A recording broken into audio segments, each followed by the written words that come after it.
안녕하세요. 방종우 야고보 신부입니다. 오늘 아주 오래된 약속 네 번째 시간은 사랑에 대해서 이야기하고자 합니다. 앞선 시간에 믿음과 희망 그리고 하느님의 사랑에 대해서 말씀을 드렸더라면 오늘은 이웃을 사랑할 용기라는 주제를 준비해 보았는데요. 이것은 굉장히 우리에게 어려움을 가져다주는 주제이기도 합니다. 물론 주변에 있는 사람들을 보면서 우리는 흔한 사랑의 감정을 갖게 됩니다. 예를 들면 TV에 나오는 가난한 지역의 아이들이라든지 혹은 병마로 고통받는 사람들, 그리고 먼 지역에서 전쟁으로 고통받는 아이들을 보면 우리는 쉽게 사랑의 마음, 연민의 마음을 가지고 그들을 도와주고 싶어 합니다. 즉 우리의 마음속에는 누구나 사랑이라는 감정을 가지고 있는데요. 사실 우리와 가까운 이웃들과 함께하는 시간을 생각해 보면 그것이 말처럼 쉬운 것이 아니라는 것을 깨닫게 됩니다. 주변에는 다양한 사람들이 있죠. 직장 안에서 만나는 사람들 혹은 가족 구성원들, 그 밖에 공동체에서 만나는 신자분들 혹은 또 많은 다양한 사람들이 우리 주변에 있습니다. 우리는 다양한 성격을 가지고 있고 다양한 생각을 가지고 있고 또 독립적인 육체를 가지고 있기 때문에 사실상 모두가 조화롭고 평화롭게 살고 싶지만 그것이 쉬운 것이 아님은 사실입니다. 아마도 이 프로그램을 보시는 많은 분들도 마음속에 미움의 감정을 가졌던 분들이 계실 겁니다. 여러 가지 이유로 인해서 누군가에게 앙심을 품기도 하고 미움을 품게 되기도 하고 그리고 지금 이 순간에도 누군가를 미워하거나 원망하는 마음이 계실 수도 있을 것 같은데요. 이러한 여러 가지 인간적인 부딪힘 속에서 이웃을 사랑하라고 하는 예수님의 말씀은 실제로도 어려운 것이 사실입니다. 누군가를 용서하는 것이 그리고 화해하는 것이 과연 가능한 일인가? 그럼에도 불구하고 예수님께서는 이것을 우리에게 항상 알려주셨고 강조하셨는데요. 이러한 여러 가지 어려움을 겪는 우리들에게 예수님께서는 말씀하십니다. 너가 제단에 예물을 바치려고 하다가 거기에서 형제가 너에게 원망을 품고 있는 것이 생각나거든 예물을 거기 제단 앞에 놓아두고 물러가 먼저 그 형제와 화해하여라. 그런 다음에 돌아와서 예물을 바쳐라. 또한 사도 요한은 이렇게 이야기합니다. 누가 나는 하느님을 사랑한다 하면서 자기 형제를 미워하면 그는 거짓말쟁이입니다. 눈에 보이는 자기 형제를 사랑하지 않는 사람이 보이지 않는 하느님을 사랑할 수는 없습니다. 이건 정말 우리에게 어려움을 가져다 주면서도 또한 여러 가지 생각할 거리를 가져다 주는 구절이라고도 할 수 있을 것 같습니다. 예수님께서는 물론 당신을 박해하는 이들을 보면서 주님, 저들을 용서해 주십시오 라고 말씀하셨지만 그것은 하느님의 아들이기 때문에 가능한 것처럼 보이기 때문이죠. 사실 예수님의 가르침의 핵심이 사랑이라는 것은 분명합니다. 그래서 우리는 예수님의 가르침의 핵심을 하느님을 사랑하고 또 그만큼 내 이웃을 사랑하라는 것을 이제 황금률로서 가르치고 있습니다. 더 구체적인 성경 구절을 살펴보면 마테오복음 22장 37절에서 39절의 말씀인데요. 율법에서 가장 큰 계명이 무엇인지 물어보는 율법 교사에게 예수님께서는 대답하십니다. 네 마음을 다하고 네 목숨을 다하고 네 정신을 다하여 주 너의 하느님을 사랑해야 한다. 이것이 가장 크고 첫째가는 계명이다. 둘째도 이와 같다.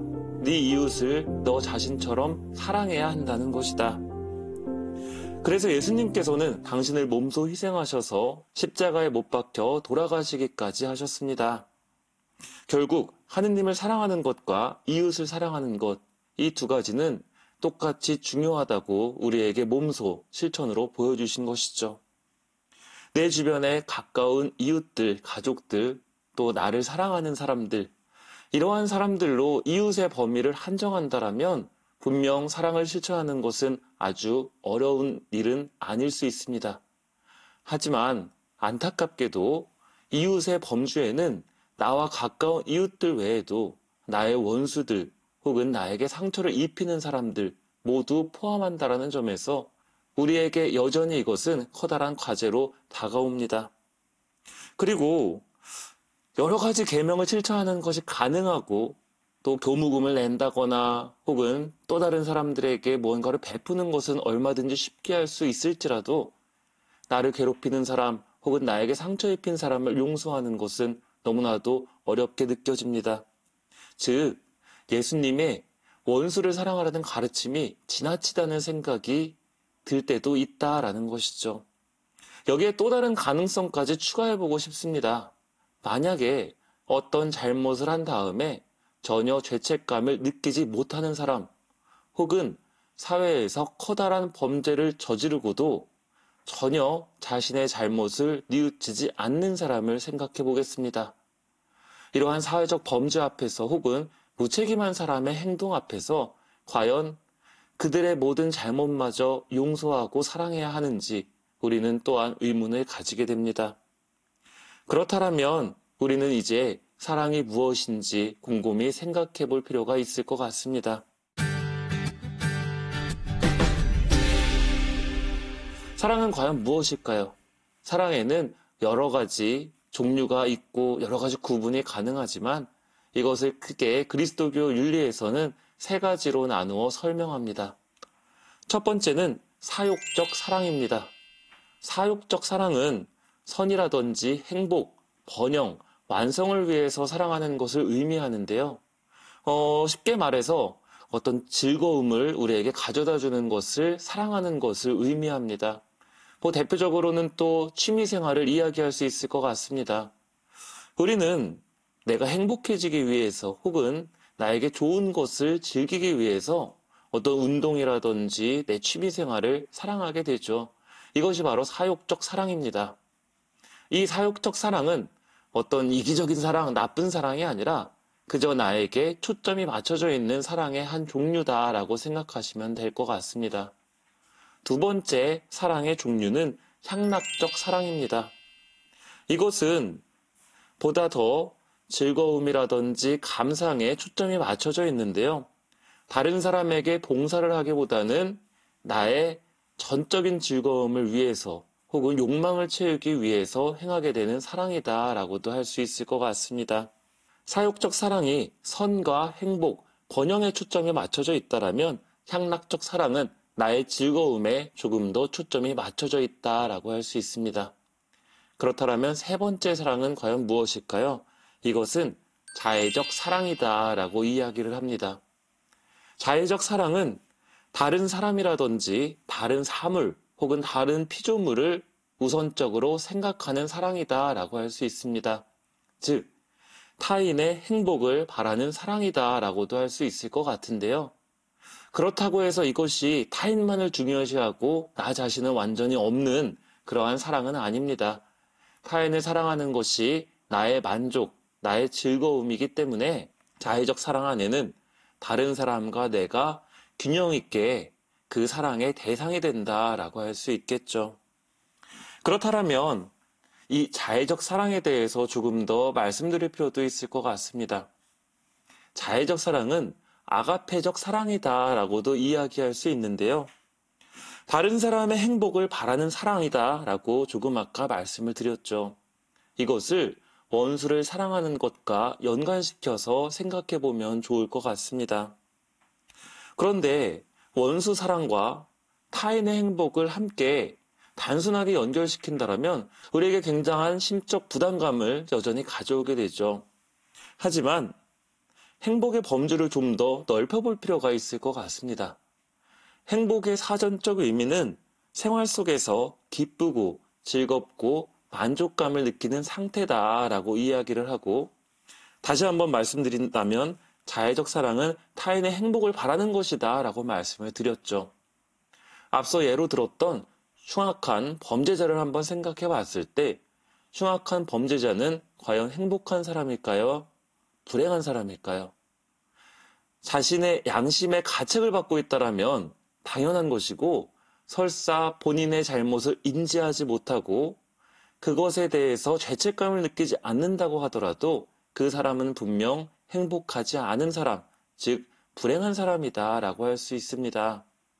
왜냐하면 하느님의 질서를 벗어나 있고 본인의 잘못에 대한 책임을 져야 하기 때문이겠죠. 그렇다면 흉악한 범죄자의 행복을 돌려주는 것은 과연 무엇일까요? 그것은 당연히 어떠한 처벌을 통해서 그에게 잘못을 일깨워주고 처벌을 받게 하는 것, 즉 책임을 지게 하는 것이라고 할 수 있습니다.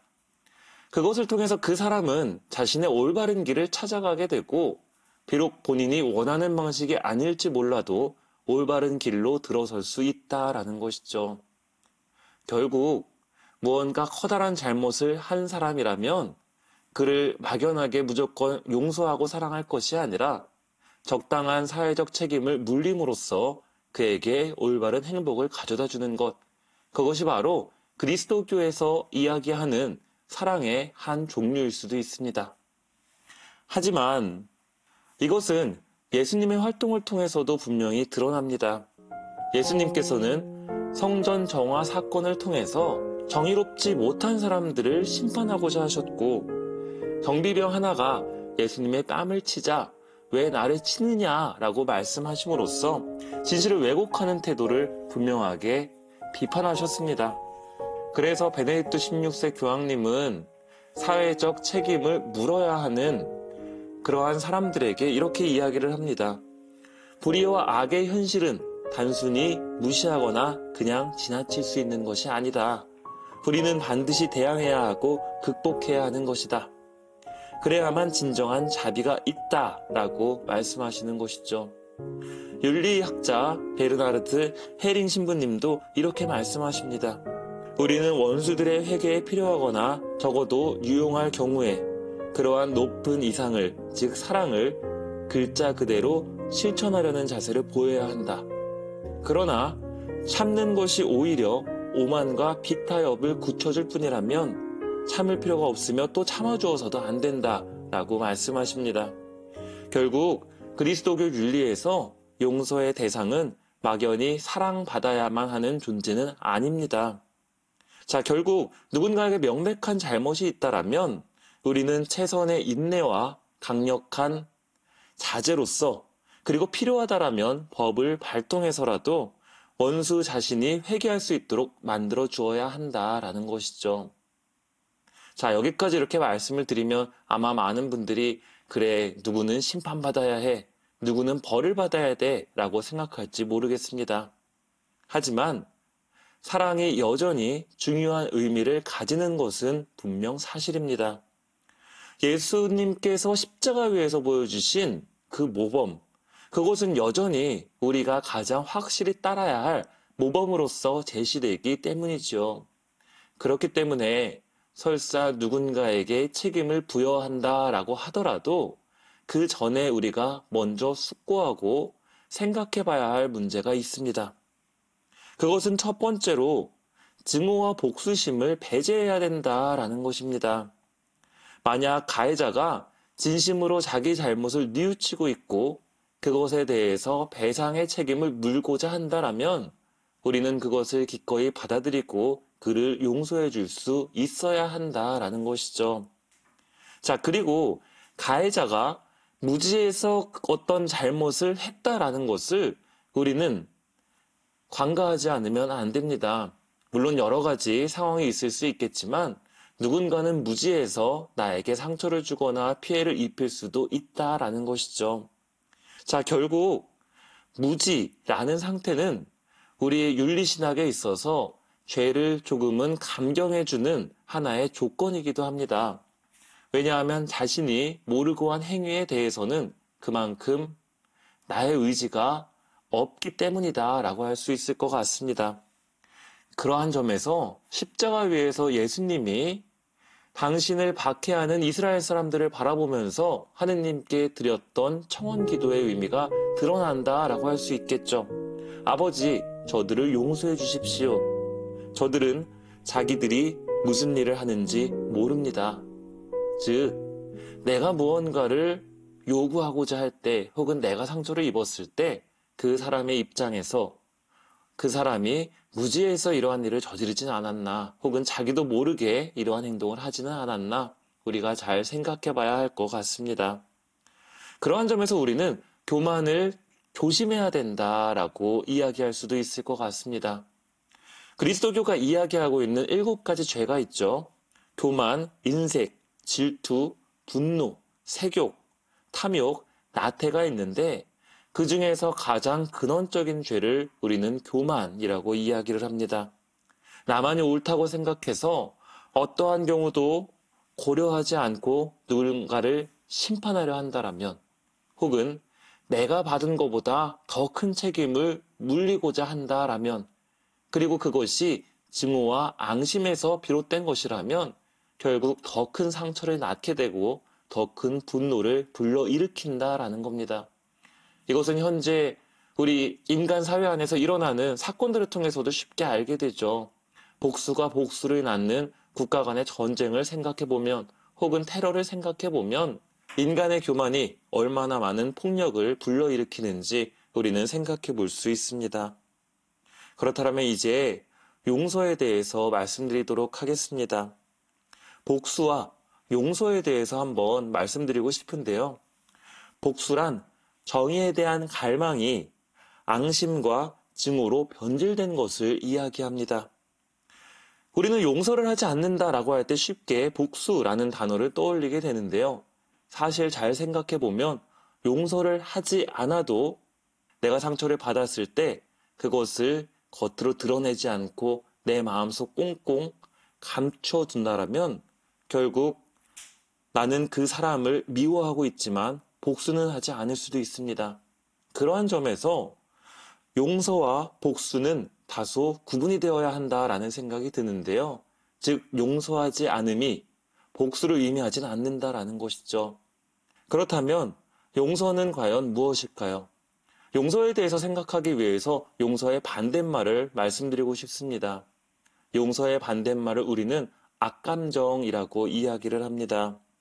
즉 복수를 굳이 하지 않아도 우리는 얼마든지 악감정을 가질 수 있고, 용서를 한다라면 그 악감정에서 빠져나오는 것을 의미한다라는 것이죠.